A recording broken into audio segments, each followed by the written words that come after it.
Epicurus argued that it is our reactions, not the events themselves, that shape our emotions. Your willingness to help others is a commendable rarity in today's society. However, it is crucial to recognize that no matter how pure your intentions, if the person is unwilling to change, your support will be useless. Therefore, refrain from expending your energy on situations that may be intractable. Some individuals construct alternate realities for themselves, veering into realms of falsehood. These individuals cling to illusions as truth, weaving a fabric of deception to clothe their lives. Far from a stoic pursuit of self-awareness and inner transparency, they opt to mask their insecurities and fears with comforting fantasies. Such imaginative fabrications act as both a distraction and a hindrance to personal growth. However, amidst those who live in false realities, there are certain individuals who may not be helped. 9 types of individuals who for various reasons choose not to seek or accept assistance and frequently confront their difficulties independently will be discussed in this video, which provides guidance on indicators that suggest you might be attempting to unlock an inaccessible door. Remember to subscribe to our channel to ensure that you don't miss out on valuable content. Before we commence, please ensure that you are subscribed. If you appreciate what you see, remember to click the like button, and most significantly, leave a comment to help this video reach a wider audience. Let's start with the initial category.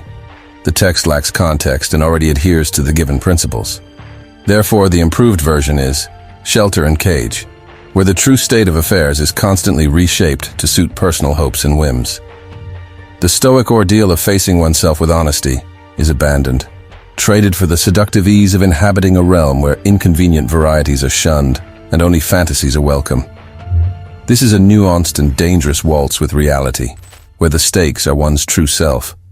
But what happens when the facades are stripped away and reality emerges in its naked form? Can these crafted delusions endure, or are we? To confront the fears and evasions we have in thinking about these false realities, we must go beyond curiosity, evaluate our own authenticities. It's a proposition to look past the charades and discover the valor to lead a life that corresponds with the tangible world, despite its imperfections. The sages of Stoicism impart that we must grapple with our imperfections to mature. The conundrum with such souls is that their roots in make-believe tales are so. It is remarkable how some disregard alternative perspectives, failing to acknowledge that our thoughts have the capacity to alter our perception of reality, often filtering it through our emotions. Frequently, their conduct is not vindictive, but rather arises from a habit of self-deceit. Such behavior can stem from long-standing traumas or a strong need for validation, introducing distortions into their perception of life. These difficulties may have led them to invent an exaggerated narrative. In modern political discourse, individuals often cling to their beliefs despite rational inconsistencies and persist in their conviction of being right. On the other hand, the opportunists who possess a deeper understanding of others demonstrate one of humanity's most commendable attributes. The Stoics, known for their timeless wisdom, valued the ability to empathize and view the world through an unbiased lens, embracing others' feelings with an open heart. Such readiness to understand others is truly valuable. Assisting individuals at a sanctuary for emotional survival presents a challenging task due to the robust mental barriers they have constructed. Despite presenting them with glaring evidence, attempts at enlightening them with reality are parried with reasoning that collapses under scrutiny.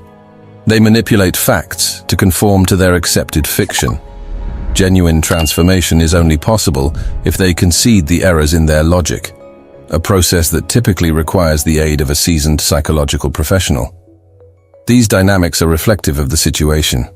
The emotion of empathy is a virtuous sentiment that uplifts the morale, yet it can be interpreted by some as an opportunity to exploit.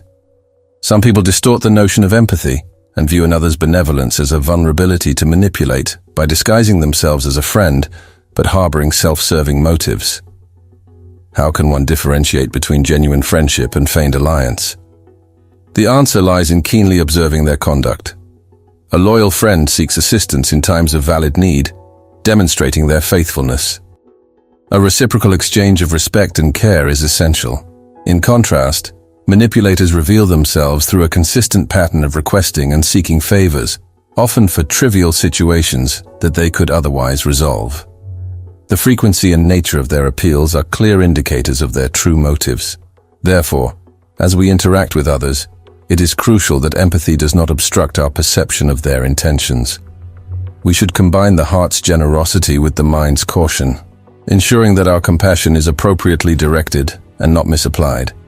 If someone refuses help repeatedly and fails to change their behavior, believing that someone will always come to their aid, it is advisable to consider distancing yourself from them without feeling guilty. Your well-being and responsibilities come first. Additionally, there are individuals who exhibit self-absorbed behavior, believing the universe revolves around them. This self-worship is a puzzling and often draining trait of human nature. Some individuals possess an almost artistic ability to induce guilt in others. Initially, they might mention your qualities and inquire if you could assist them, using phrases such as "seeing as you're such a good friend." Seeking help occasionally is common, but these individuals habitually ask for assistance even in situations they could handle independently. They do not regard your time as valuable, putting you in a precarious situation as you find yourself acquiescing to their demands against your better judgment. It is clear that they know how to manipulate others. When someone you work with secures a job and immediately starts to overshadow your positive news, it can impede your own career progress. This behavior can be likened to emotional vampirism, whereby they drain your energy and joy to satisfy their never-ending need for attention and drama. Instead of having a dialogue, the conversation becomes a one-sided monologue, where only their own feelings and opinions are prioritized. Faced with this reality, one must question whether it is worthwhile to maintain a relationship with someone so self-centered, and more importantly, whether it is productive for one's own career growth. Inevitably, one encounters individuals who perceive themselves as the pivot around which all reality orbits. They are deluded to believe that every event and whisper of fate reverberates due to their presence. Imagining a scene where you express your frustration on the chaotic city traffic, and there stands a self-centered individual diminishing your account with casual scorn because they were not ensnared in the gridlock web. Similarly, in moments of joy sharing news of a newly acquired something, it is important to recognize and validate others' feelings objectively. It is crucial to understand that even though we may dedicate ourselves to helping others with self-improvement, their resistance to change may lead to static habits. Conversely, negative individuals encountered along our journey for personal development can hinder our progress. It is wise to know when to protect ourselves in such situations.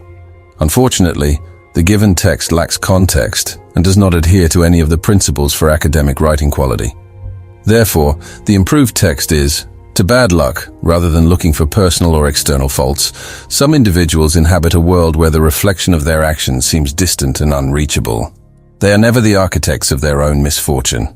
This perspective challenges Stoic teachings that emphasize self-criticism and humility as foundational pillars for personal growth. The Stoics, with their relentless clarity, teach us that we should confront our shortcomings with the same equanimity with which we accept the whims of nature. When the mind rebels, remember that evil is not an absolute and can be prevented from becoming our master. Those who avoid responsibility for their actions show a resistance to introspection, a refusal to acknowledge that imperfection is an inherent part of the human condition.